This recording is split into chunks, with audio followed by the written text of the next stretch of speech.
What's good, everybody? It's your boy Batman, and we're going to be doing a reaction video for NCHAMMER23. It's been a bit since we've done a reaction video with him. The video title is going to be The Dumbest Naruto Fan Theories. So this is interesting because one thing I will say is, I'm going to be honest, I don't have a lot of fucking theories. I don't really contemplate and think of Naruto to that degree, like on like that level of, of deepness. You know what I mean? Like there's some things I can think about and kind of contemplate or whatever, but I never ever really focus on theories when it comes to Naruto. You know what I mean? Like, if anything, the only theory that I ever had, even at one point when it came to Naruto, was who the fuck the Masked Man was. And I'm over here thinking, you know what I mean, like making guesses and yada yada and you name it, and it turns out what's it called? He was Obito, and that was that. But other than that, I'm not really big on that. So this is going to be interesting. This might be a pretty entertaining video. I don't know. We're going to see basically, I don't know what information he's going to be reviewing or looking at, but I'm curious. The title was intriguing, and we're going to get into it. Number basis, if you have a lot of theories, some of them have to be bad. But we're not talking about the just bad ones. No, today we're talking about the worst ones that spun out. Don't mind me. I'm just going to eat my ramen noodles and have a sandwich. These are theories that make no sense, nobody wants, or nobody asked for. The kind of theories that just make you go, no, and also, why? Well, before we get to any head scratchers, guys, please, for me, like this video, subscribe to the page, and hit that noti bell. And while we're asking why, guys, why don't you go ahead and follow my other two YouTube pages? NCGamer23, where instead of talking anime, I play video games, and Hammer's Collection, where instead of talking anime, I build things from it. Before we get into all that, guys, today we have a brand new sponsor. Today's video is sponsored by Magic Spoon. You're probably wondering, Nick, are we selling utensils? No, guys, Magic Spoon is cereal. We don't got time for this shit. What are we doing? Come on, let's get to business. Are insane, and also theories we can prove are wrong and are also insane. And we're gonna get started off with a personal favorite of mine, a theory that people still believe in to this day. In fact, it is one of the most popular theories in the Naruto community. Drives me insane because it's idiotic. Stop me if you've heard of this theory before, but have you ever heard the theory that Madara actually won the 4th Great Shinobi World War? Of course you have, because if you're watching this video, that means you consume Naruto content outside of Naruto itself, and every Naruto content creator on Earth talked about this. But for those of you who haven't heard of this theory, let me break it down for you. Essentially, the goal of Madara during the 4th Great Shinobi World War was to enact infinite Tsukuyomi. Essentially, he wanted to bounce his Sharingan-based genjutsu off the biggest, shiniest, reflective thing that looks down upon the entire Earth, the moon. And by essentially making the moon his own Sharingan, he could cast the entire world into a genjutsu. Tsukuyomi, but... What the fuck was that? I know he said brace your ears, but I was like, and I just hear that. I was like, what the? Okay. Infinite. Because we know Tsukuyomi is a genjutsu that's used by Itachi that seems to be able to stretch the passage of time. To the person placed in genjutsu, it feels like 72 hours. But to the rest of the world, it's only about a second. Madara wanted to use Tsukuyomi the genjutsu, but stretch it out for the entirety of time, and thus place the entire world in an infinite Tsukuyomi. And Madara actually enacts his infinite Tsukuyomi. However, there's technically ways to dodge the Tsukuyomi. The way that Team 7 does it is by using Susanoo. A perfect Susanoo, or maybe even just any kind of Susanoo, can reflect the genjutsu of the infinite Tsukuyomi. At least that's what they want you to think what happened. See, this theory states that infinite Tsukuyomi was actually successful on Team 7, and that the second that Madara casts infinite Tsukuyomi, 2 timelines diverge. Essentially, the way that infinite Tsukuyomi works is that it creates a reality for each and every single person. And the reality that it creates for you is your perfect reality. There's no war, everybody loves each other, and it's everything you ever want. It's essentially personal heaven. So us as audience who are following Naruto through the storyline would then get transferred into Naruto's infinite Tsukuyomi dream. And Naruto's infinite Tsukuyomi dream is everything after Madara enacts infinite Tsukuyomi. So he envisions them stopping the infinite Tsukuyomi with Susanoo, because that's exactly what Naruto would want. He would never want to be caught in the infinite Tsukuyomi. And then Madara dies. But of course, this is what Naruto would want. He would want the war to come to a close, right? Yes, Naruto. Person who's never killed anybody. I mean, he's killed one guy accidentally. But yes, that guy, that main character we're talking about, wanted a grisly and brutal end for Madara. And then, in his infinite Tsukuyomi dream, the Otsutsukis were introduced. An intergalactic threat of essentially Super Saiyans who want to wipe out planets their chakra sources. And the one that they fight in Seal, and they don't have to kill her, is actually just a part of a greater race of even stronger superpowered aliens. Okay, but they won the war and they even met the Sage of Six Paths, right? And Naruto got a power up and Sasuke got a Rinne Sharingan, and then Sasuke tried to kill Naruto again, and then he took all the tailed beasts to fight Naruto, and then they blew each other's arms off. Sasuke came back to the village, right? With one less arm and no will to fix that arm. So thus far in Naruto's Infinite Tsukuyomi dream, we have Madara dead, a new like, that's the thing though. Why the fuck did Sasuke never give himself an arm? Like, I know it's the whole, you know, philosophy mental thing, like, kind of, you know, like, you know, what's the fucking word? To condemn his actions, you know what I mean? To hold himself accountable, to kind of remind him, like, you know, to never again go that path of darkness. And, you know, it's kind of, God, I don't know what the fuck, the word is in my head, but I cannot remember. But he's basically punishing himself, you know? I know that to that extent, but, like, still, like, bro, just get yourself an arm, bro. You good. You know what I mean? Like it's been a bit, and this man is I guarantee he's probably still missing a fucking arm in Boruto. Race of hyper-intelligent, hyper-dangerous aliens introduced, and Sasuke's lost an arm. But Nick, you're oversimplifying things. The Fourth Great Shinobi World's War comes to a close, Naruto's reunited with Kurama, and Sasuke comes home. Cool. What about Boruto in its entirety? You know what? No, I'm jumping ahead. Let's talk about the rest of Naruto. Naruto marries Hinata, and he becomes the Hokage. But before that, he did have to travel to the moon because Hinata was kidnapped by another one of those super dangerous, super intelligent aliens. Because mind you, Naruto the Last is canon to the timeline and also happens before Naruto was even married to Hinata or became the Hokage. So Toneri Otsutsuki belongs. But it's a movie. It's animated. It's not canon. I'm sorry I had to do that, bro. For all the people that, like, are out there that only say, oh, manga only gives the only canon, go fuck yourself.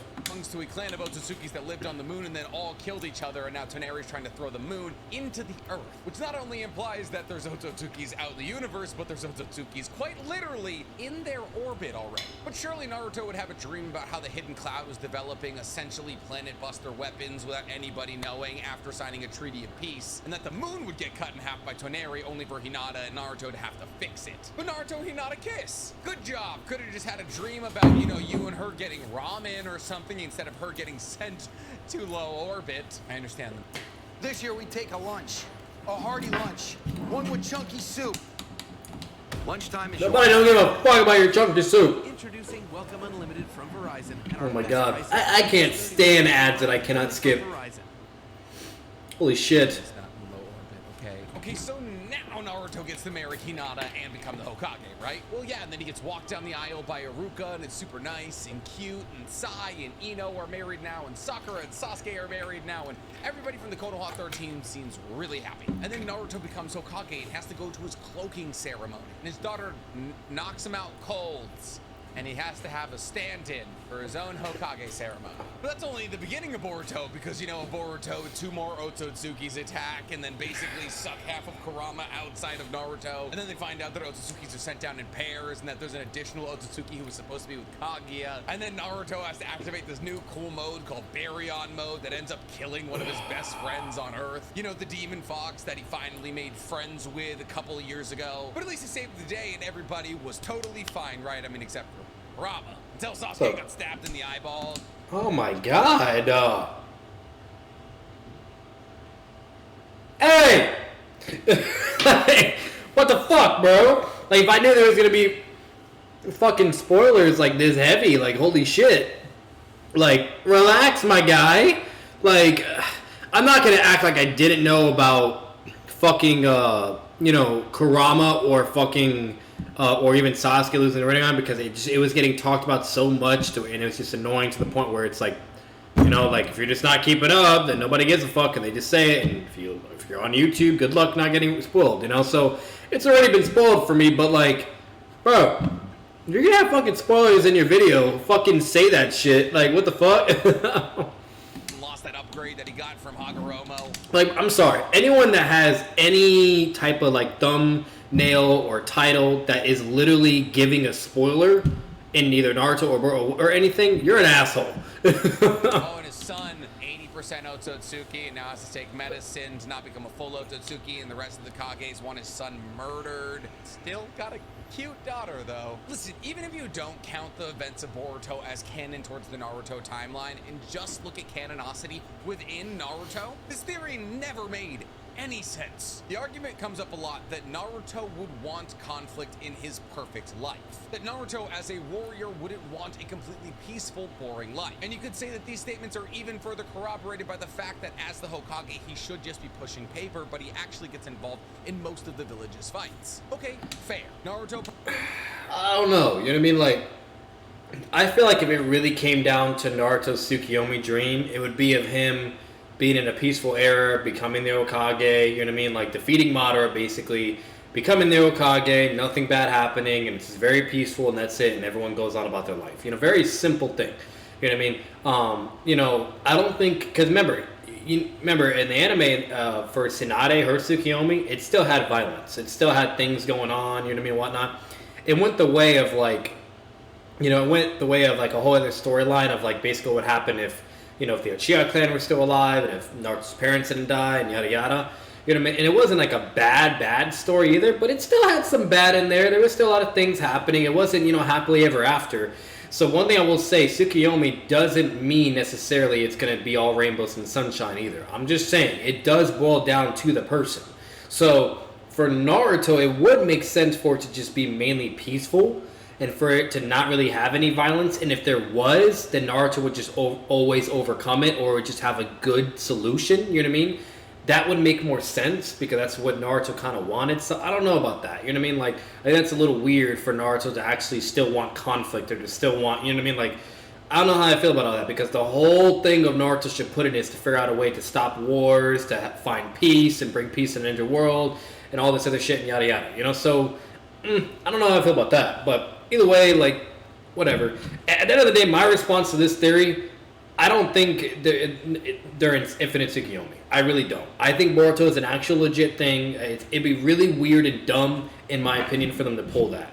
Like, it would make sense, you know what I mean? Like, if it was, like, supported within Naruto's character and, like, another things with Naruto itself, but it's really not, you know what I mean? If you really look into it, it's to avoid that, you know? So, the contrary, you know what I mean? So, like, oh, that's just me. I don't think they're in Tsukuyomi. You know, it would be crazy, don't get me wrong, and hopefully there'd be an explanation, because otherwise a lot of people are gonna be like, what the fuck, you know what I mean? But, like, I really doubt that, dude. That'd be really weird. That'd probably be the biggest plot twist ever. Like, I thought the biggest plot twist was when it came to Itachi, you know what I mean? Everything that happened with him, but, like, you know, come on. Probably would want some action, some skirmishes. He's a ninja after all. But I seriously doubt that those fights would culminate with Sasuke and Naruto losing their arms, the tailed beast now rejecting humans en masse. I mean, some of the tailed beasts are still homies with the humans, like Son Goku and Isobu. Naruto certainly wouldn't dream of Madara's death, because he never wants anybody to die. And sure. why?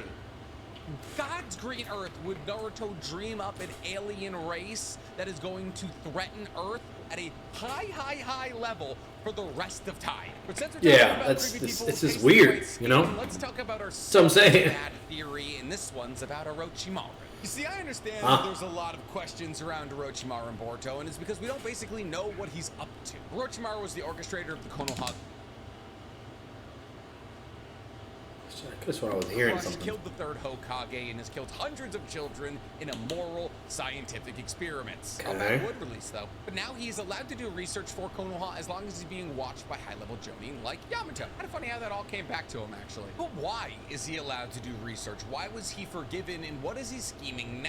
All three of these are really good questions, and we'll address the first two in a separate video, but for the moment, let's just talk about what is he scheming. A logical person would answer that question with the information that we have. He's studying cloning techniques. He's already cloned himself in Log and Mitsuki, and he's cloning himself to perfect his research of the Snake Sage mode, because Orochimaru's entire life goal is to understand every single jutsu, dojutsu, genjutsu, taijutsu, kenjutsu, kinjutsu on Earth. And one that he wasn't able to figure out on himself is Snake Sage mode. You see, Orochimaru was bitten by the Great White Snake Sage, and he did survive the influx of nature chakra, so he was allowed to train in Snake Sage mode with the Great White Snake Sage. However, his body wasn't physically strong enough to take the Snake Sage mode transformation. This is why Mitsuki struggles with it, and when he uses Snake Sage mode, his organs fail because Mitsuki is a clone of Orochimaru. But that's what the logical person would say. What would the illogical person say about what Orochimaru is doing in Konoha right now? Well, he's plotting to steal Sarada. Now, to be honest though, like, imagine if Orochimaru actually had the legit Sage mode, like, not, you know, because Kabuto is basically like the half-ass version of that, right? Mitsuki is the actual version of it.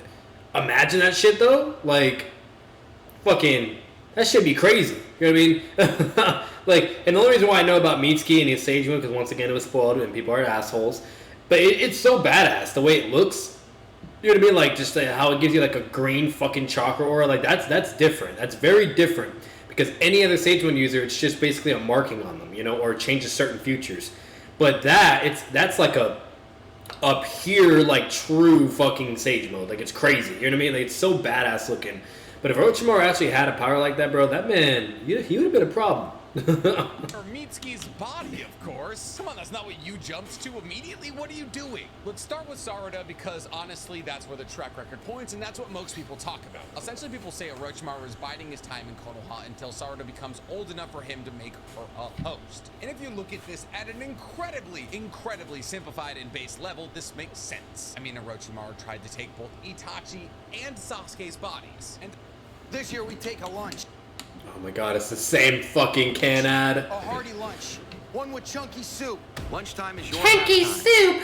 Yeah! Introducing Welcome And the same Verizon. And our At least you get to price skip this is one. $30 That doesn't per month, matter. only from It's Verizon. fucking over anyways. And unfortunately, he was unsuccessful both times. Because when Orochimaru initiated his living corpse reincarnation jutsu on both Itachi and Sasuke, they used the genjutsu of the Sharingan to essentially flip it onto him. So we know that Orochimaru is interested in the Sharingan and the Uchiha. And we know Itachi's dead, there's no way he's trying it on Sasuke, and that only leaves us one person, Sarada. But let's unpack Orochimaru's motivations for wanting either Itachi or Sasuke as a host. You see, Orochimaru is able to use Living Corpse reincarnation every 3 years. And this is perfect because it takes about 3 years for his host body to start rejecting him. Essentially, if the host is not very strong, the body will begin to break down. Or if the host is taken without their consent, the soul, the heart, and the mind will begin to fight back against Orochimaru after 3 years. Regardless, after about 3 years, Orochimaru needs a new body. So for years, Orochimaru has been looking for a perfect host, which is what he thought he had in Kimimaro and Sasuke. And Itachi, I guess. A perfect host would allow him to have a host body for more than 3 years. Ideally, it would allow him to have a host body for as long as that host would stay alive. And since Orochimaru takes on the ability of the host, like a Sharingan or Shunkatsu Myaku in Kibimaru's case, an additional Kekkei Genkai would also... The only thing I'll say on that is I don't think... I'd have to really look into it. And I'm not saying he's lying or anything. But, you know, when it comes to that, I don't think there really is anything confirmed to prove that if Orochimaru has the perfect host, that it would be longer than 3 years. I'm pretty sure that's just an actual rule that no matter who it is, even if they, you know, give permission or whatever, he only has 3 years. I'm just saying, I'm pretty sure that's the actual case, but we'll let it be. Incredible with the host. So clearly, because Orochimaru has both tried with Sasuke and Itachi to take them over, he would identify Sarada as a perfect host, right? Well, it's definitely a possibility if you ignore just so many things. One, it has been roughly 17 years since the end of the Fourth Great Shinobi World War. Orochimaru is not allowed to switch hosts. Do you think that Naruto and Yamato are just letting Orochimaru glom on to new people? Yeah. He is very closely watched by Konoha. Yeah. To clone people, yes. That's because for some reason Naruto has no ethical problem with that, but he's aware of Orochimaru's cloning. So if Naruto and Konoha have a close eye on Orochimaru and he can't switch hosts, what does that lead us to believe? He's been doing secret switches? Maybe, that's a possibility. Or we think about the unusual circumstance that led Orochimaru to his last switch that we know of. See, when Orochimaru threw on the Reaper Death Seal mask and summoned the Shinigami in the 4th Great Shinobi World War, he took his sword of Kusanagi and split his own stomach open, essentially fatally wounding both Orochimaru and the host body. And it's at this point that Orochimaru switched to something very important, a white Zetsu. For those of you who don't remember what white Zetsu are, they are just Hashirama cells. They are full Hashirama cell bodies, which means regeneration, massive nature chakra reserves, and wood release. On top of all that, technically, they may not even age. Doesn't that sound like something Orochimaru might want to hold on to? Not to mention, he's been in that white Zetsu body for 17 years, which I don't know how good you are at arithmetic, is a bit longer than 3. But Nick, he still wants to figure out the Sharingan. He's done it! Orochimaru made a Mangekyo Sharingan for shit. And then he made This man's getting triggered. Sharingan for all the little shits. I'm sorry, but without a damn near perfect understanding of the Sharingan, how would Orochimaru make a Mangekyo Sharingan? And if he wanted a Sharingan-wielding host, why wouldn't he take Shin Uchiha? He's not a real Uchiha. Yeah, that's fair, but do you think Orochimaru cares about bloodlines? He wants longevity in Kekkei Genkai. He's done with the Sharingan. He figured it out a long time ago. Now, with the whole Zetsu thing, one thing I will say on that, I totally forgot that was even a thing. But, like, I don't know. Like, with him just going into, like, with Zetsu's body and everything, like, all this is very vague, you know what I mean, memory-wise, so, like, I can't really kind of, like, you know, confirm or whether that's just kind of just, you know, an interpretation of what he's saying, or if it's actually, like, legitimately a thing or whatever, but, you know, I don't that'd be something really dumb to kind of lie about or whatever. There are people that will just, like, take certain things and then just perceive it their way, and then say it's, like, if that's what it is, you know what I mean? So I don't know if that's what he's doing, or if that's, like, legitimate, but if that's legitimate, then it's interesting. That is technically an amp itself. What I did know, though, is when Orochimaru was, like, summoned the Edo Hokages, it was even stated that he had Hashirama cells, like, it was all over him, you know what I mean, which allowed him to have a stronger binding to the Edo Tensei, and you name it, and etc. So, and that is technically like a buff itself, you know what I mean? A long time ago, let's get back to Naruto. This next theory is almost as mind-numbingly stupid as our first one. So we all understand that the way that Naruto was brought up in Konoha is borderline unacceptable. Hiruzen was specifically trusted with raising Naruto, and he just threw him in an apartment in the slums, gave him some milk and some ramen, and said, raise yourself. I stand on the take that Hiruzen had a lot more on his plate than raising Naruto, because he was the Hokage for both the 2nd and 3rd Great Shinobi World Wars and a bunch of other things, but he could have said, like, at least one Jonin to keep an eye on Naruto. Regardless of how you feel about how Naruto was raised by Konoha and Hiruzen, some people believe that this was done intentionally. Some... What? We take a lunch. Yo. Oh my god. Like, if I have to watch this fucking ad one more goddamn time, I'm keeping these in the video, but I swear to God, bro, I'm gonna lose it. It's been the same 2 dumb ads. Like, Jesus Christ, if I ever have an issue with this again, I'm editing it out completely, but holy fuck. A hearty lunch. One with chunky soup. Lunchtime is your halftime. Introducing welcome. Same shit. At least gave me different ads, bro. Damn.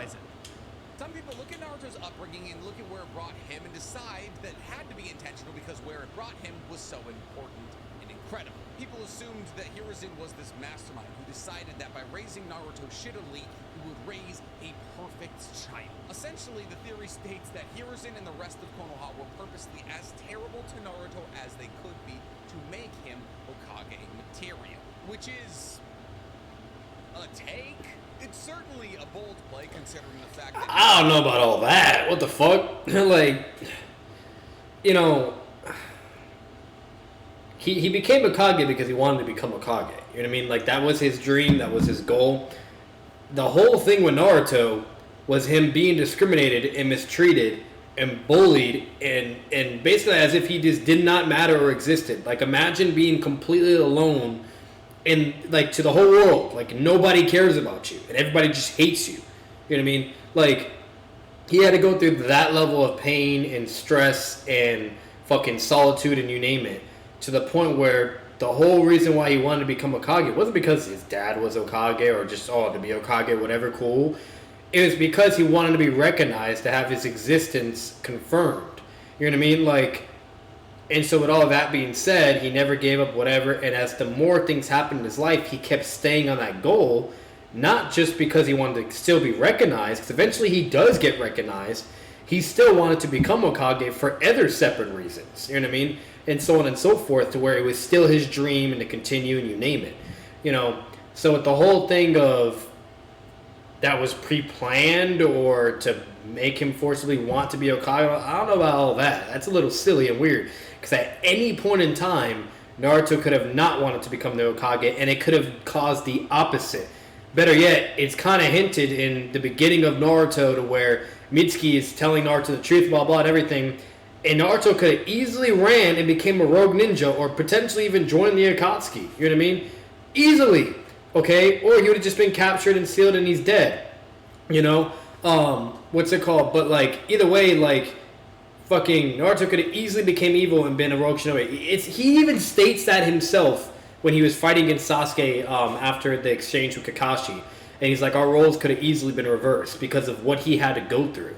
Meaning that he could have easily decided to go on a dark path, you know what I mean, and want vengeance instead, and you name it, because of everything he had to go through. But the only reason why he didn't was because, for one, he chose to, okay, and two, Iruka's words of what he said, knowing that Naruto was there, and finally someone confirming that, you know, someone actually cared for him, you know what I mean? And that made Naruto still believe to still, you know, be a good person, do the right thing, want to become Hokage, etc. Okay, he had people that actually still loved and cared him, even though, you know, with everything he went through. So, overall, like, no. You know what I mean? Like, it could have easily gone the other way if it really came down to it, and meaning that plan would have backfired instead and done the opposite. So, that's a really stupid plan.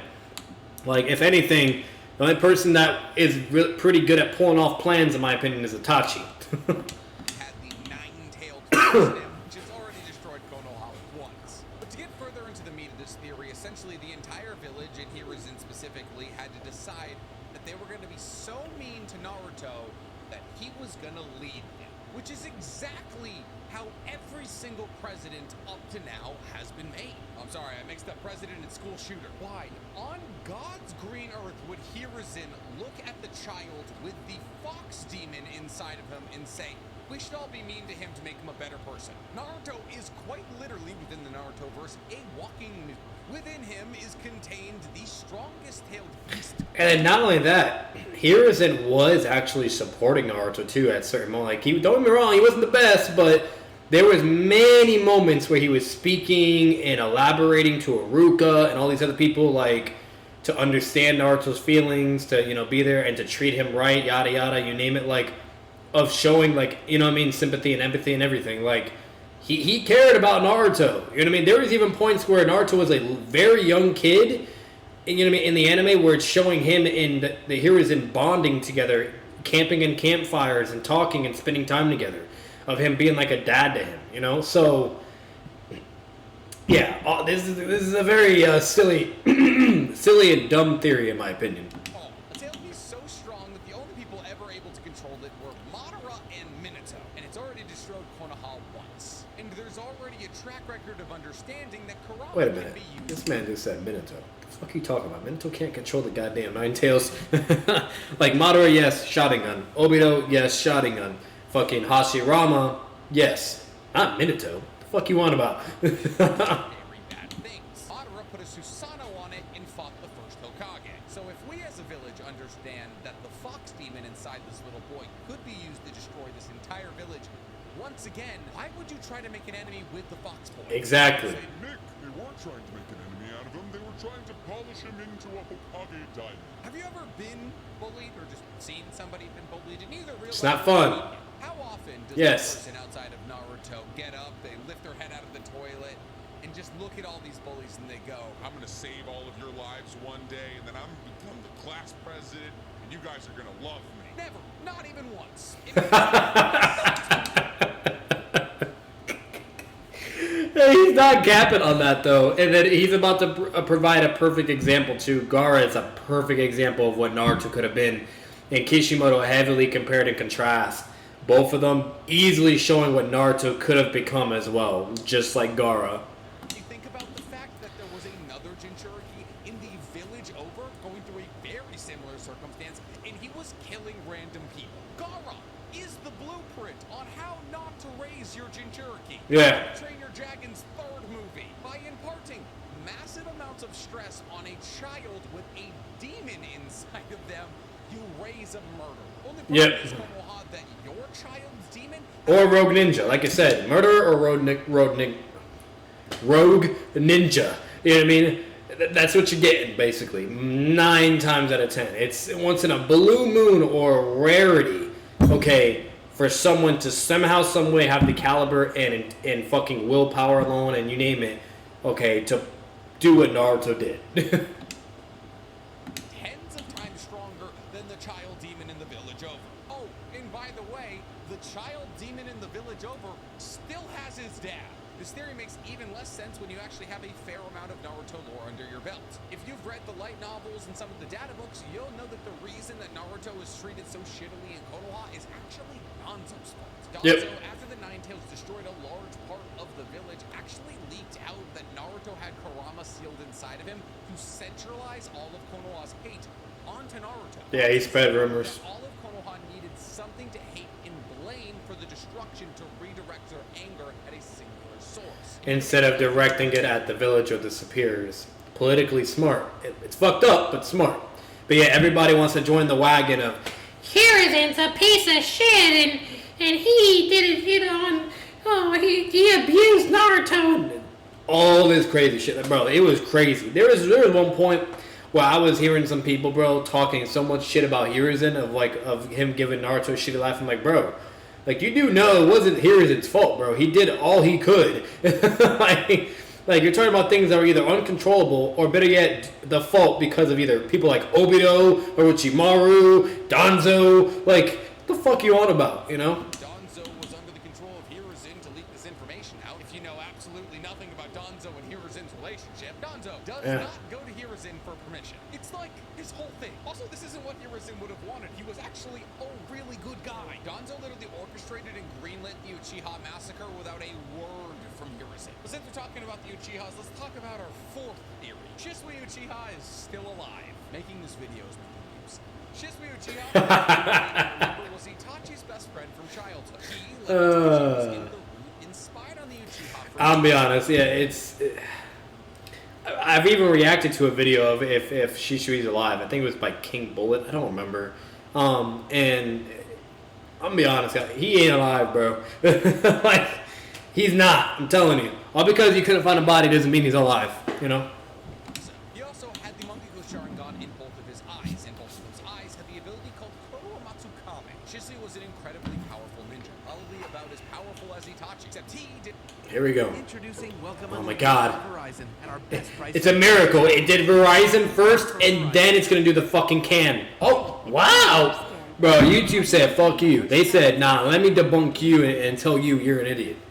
Chakra sickness, so he actually probably had a higher ceiling than Itachi. And because Shisui is such a cool and underexplained character that was also very powerful, people have a hard time believing that he's dead. And there's a couple of reasons why. Essentially, Shisui's corpse is never found. And that's suspicious if you ignore almost everything about Naruto in its entirety, because you'll know if they found Shisui's corpse, they would be able to do something with it. And what is that something? Pause the video, tell me in the comments. Did you guess Edo Tensei? In Naruto, Why does he say it like that? It's not Edo Tensei. Edo Tensei. Say fucking Edo Tensei. Like, am I capping on that, bro? Like, what the fuck? Anyways, one thing I will say on this too, though, Kabuto did state that he could have been able to bring Jiraiya and Shisui back. Just saying, you just need a certain amount of DNA. I'm just saying, bro. Kabuto did state that he could be able to bring him back. And then Obito said, do not push your luck or do not try it. He did not want him doing that shit. What's it called? So that's all I'm putting out there.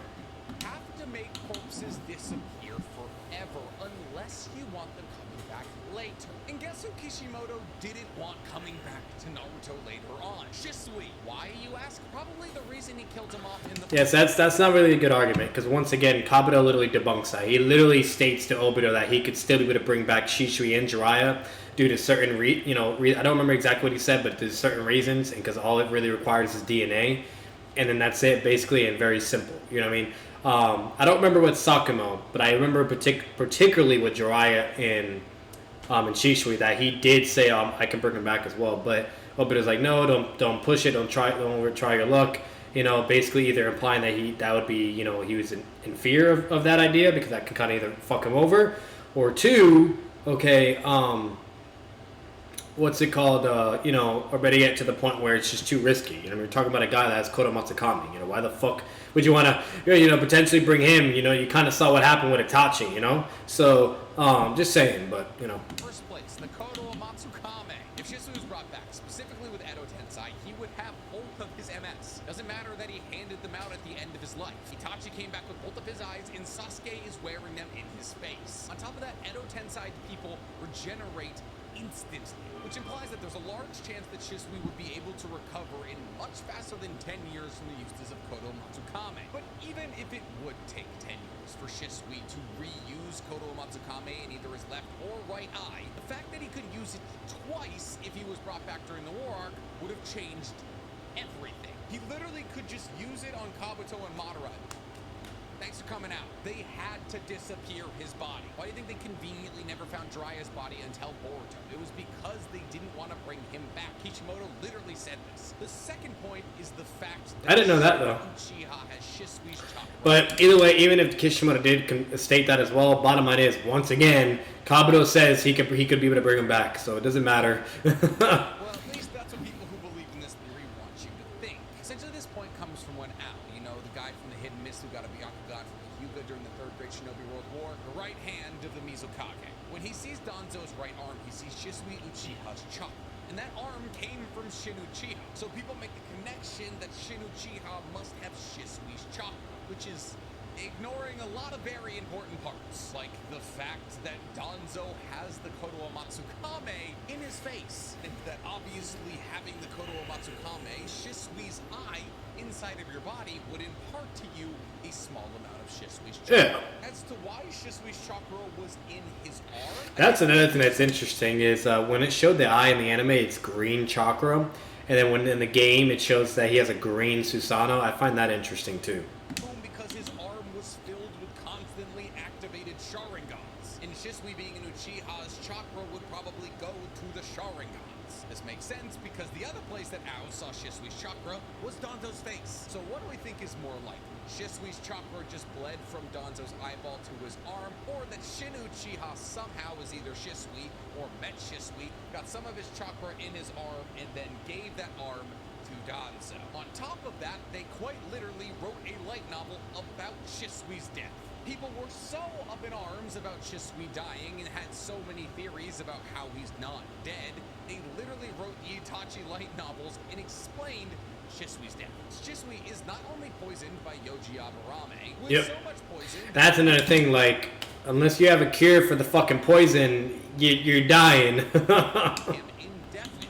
He tells Itachi to murder him after pulling out his only remaining eye and shoving it in a crow. And then Itachi murders him and pushes him down into the waterfall, and that's what activates his MS. All of this... I didn't know that Itachi murdered him. I thought Shisui just fell down into his death. That's interesting. I didn't know that. Not only was Shisui poisoned and then killed by Itachi, he was pushed into a waterfall. Blind. I'm sorry. He's gone. And the last theory isn't necessarily stupid, I just don't like it. For this last theory, we're jumping back to Boruto. And once again, we're talking about Sarada, but not with Orochimaru in the conversation. You see, there's a theory amongst a sect of Boruto fans out there that Sarada is going to follow the steps of her father. And by following the steps of her father, I don't mean by being a poorly written edgelords. No, they think that Sarada is going to become an antagonist, which is the possibility, once again, if you ignore so many things. I mean, Sarada does look up to her father, but not as much as she looks up to somebody else. Naruto, the literal golden child in the Hokage of the Leaf. Sarada wants more than anything to be Hokage, and she most likely will be. On top of that, she's also the first ever Uchiha to awake the Sharingan through love. Every other Uchiha in the history of Uchiha has awoken their Sharingan using hatred. Sarada awoke hers by... Well, I don't know about that, because I believe there's a point where Tobirama is literally explaining how the Sharingan works and how its power can, you know, make the Uchiha so dangerous and powerful, to where he says either by strong emotions, and I even believe he says either by love or hatred.